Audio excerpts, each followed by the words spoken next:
महाराष्ट्र के विधानसभा चुनाव नजदीक है और राजनीतिक गलियारों में हलचल तेज हो चुकी है। कहा जा रहा है कि एनडीए में 260 सीटों पर सहमति बनी हुई दिख रही है। अगर आंकड़ों की बात करें तो 260 सीटों पर तो अकेले बीजेपी चुनाव लड़ने जा रही है। अगर बात करें एनसीपी के अजीत पवार वाले गुट की तो उनको 66 सीटें दी जा सकती हैं और 66 सीटों पर चुनाव लड़ेगी। बचे हुए 66 सीटों पर शिंदे गुट चुनाव लड़ेगी। अभी तक इसकी कोई आधिकारिक घोषणा तो नहीं की गई, लेकिन माना जा रहा है कि इसी रूपरेखा पर आगे बढ़ा जा रहा है। असल में गृह मंत्री अमित शाह भी आज शनिवार को एक अहम बैठक करने वाले हैं। उनकी तरफ से सीट शेयरिंग को लेकर ही मंथन किया जाना है।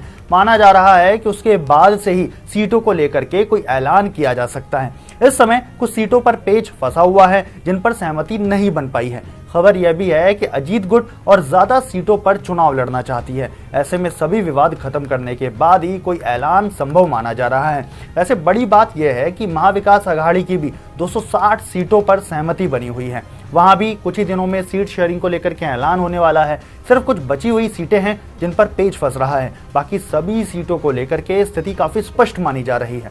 खबर यह भी है कि उद्धव गुट और कांग्रेस के बीच में ज्यादा तकरार देखने को मिल रही है। ऐसी सीटें सामने आई है जहां पर दोनों ही दल अपना अपना दावा ठोक रहे हैं। इसी वजह से तल्ख अंदाज में संजय राउत कह चुके हैं कि बात अब सीधे कांग्रेस आलाकमान से करनी पड़ेगी, क्योंकि स्थानीय नेता इतने सक्षम नहीं दिखाई दे रहे। दूसरी तरफ कांग्रेस भी अब हाईकमान के फैसले का इंतजार कर रही है।